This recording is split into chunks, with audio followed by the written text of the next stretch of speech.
کہ اس کے کان میں کسی غیر کی آواز نہ پڑے. او بھائی قابل لعنت کو آواز ہم نے ڈال دی، حالانکہ حکم یہ ہے کہ اس وقت داعیہ کی آواز بھی اس کے کان میں نہ پڑے. اس کے کان میں سب سے پہلی آواز ہو تو وہ اللہ اکبر کی ہو. لیکن ہم نے قابل مذمت بات اس کے کانوں میں ڈالی. اور پھر چند دن گزرتے نہیں، ہمیں خوشی ہوئی ہے، خوشی کا اظہار کرنا ہے، چند دن نہیں گزرتے تو ہم اپنے گھروں میں ہجڑے لے آتے ہیں اور ان پہ ہزاروں نوٹ نچھاور کرتے ہیں. میں کہتا ہوں اللہ نے آپ کو دولت سے نوازا ہے، اللہ نے آپ کو بہت بڑی دولت اولاد کی صورت میں دی ہے، اور ایسے موقع پر آپ پیسہ لٹانا چاہتے ہو تو ہجڑوں میں کیوں لٹاتے ہو؟ اپنی ہمسائیگی میں دیکھو، بیوہ کے یتیم بچے دیکھو جو نانے شبینہ کو ترس رہے ہیں.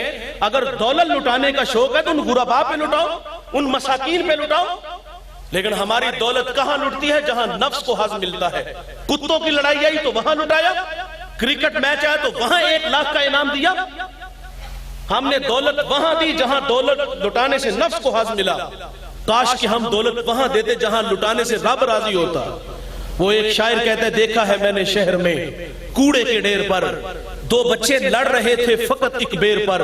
فصلوں کو کاٹتے کچھ ٹوٹی چوڑیاں، کچھ بک گئی ہیں دوستو گندم کے سیر پر.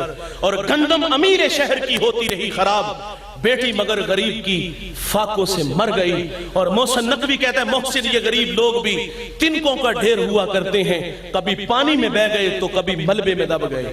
اللہ نے آپ کو دولت سے نوازا ہے تو ہجڑوں پہ کیوں لٹاتے ہو؟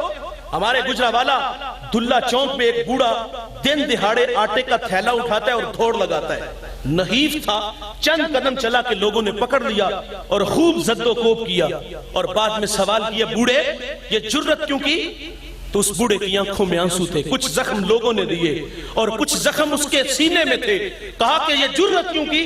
تو وہ بوڑھا کہتا ہے، 1 ہفتہ ہو گئے جہاں میں چوک میں مزدوری کے لیے آتا ہوں اور لوگ مجھے بوڑھا سمجھ کے چھوڑ کے چلے جاتے ہیں.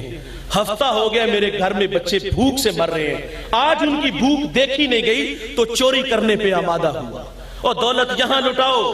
ہمارے یہ کمالیہ کی خبر ہے، 8 سال 9 سال پہلے کی کہانی ہے. نوائے وقت میں یہ خبر چھپی تھی کہ ایک بوڑھا باپ اپنی بیٹی کو تعلیم کی دولت سے آراستہ کرتے اور نکاح کا پروگرام تھا. ادھر سے بارات آ رہی ہے، ادھر بیٹی والے تیاریوں میں تھے. ہمسائیگی میں سے کسی نے شرارت کی کہ جس کے گھر میں آ رہے ہو وہ اپنی بیٹی کو چند جوڑوں کے سوا اور کچھ بھی نہیں دے سکتا. بارات وہیں سے واپس چلی گئی تھی.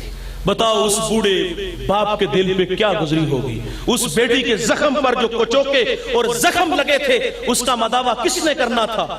چاندی اتر آئی بیٹیوں کے بالوں میں، مفلس کو پھر امید ہے کہ بارات آئے گی. اور کتاب زیست کا ایک اور باب بیت گیا، جہیز بن نہ سکا اور شباب بیت گیا. اور ہم نے دولت ہجڑوں پہ لٹائی، ہم نے دولت کتوں کی لڑائی پہ لٹائی، ہم نے دولت جو ہے وہ کرکٹ میچ پہ لٹائی. کاش کے دولت کا رخ بدلتے، کاش کے ان لوگوں کو دیکھ کے جو معاشرے میں پسے ہوئے لوگ ہیں تاکہ اللہ کی رحمتوں کے مستحق ٹھہرتے.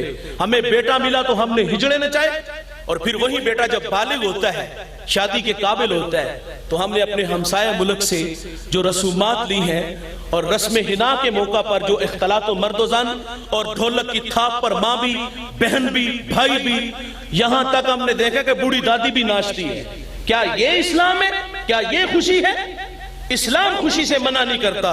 اسلام کہتا ہے نعمت ملے تو چرچا کرو. فرمایا 2 آوازیں قابل لعنت ہیں، خوشی کے وقت گانا اور غم کے وقت بین کی آواز. میرے نبی صلی اللہ علیہ وسلم فرماتے ہیں میری امت پہ ایک ایسا زمانہ آئے گا لوگ ریشم، زنا اور گانے بجانے کے آلات کو حلال قرار دیں گے.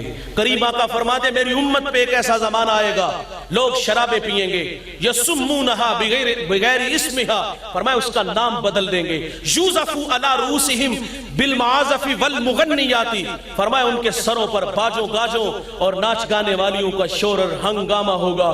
یخسف اللہ بہم الارض، فرمایا اللہ انہیں زمین میں دنسا دے گا. ویجعل منہم القردۃ والخنازیر، اللہ بعض کو خنزیر اور بندر بنا دے گا.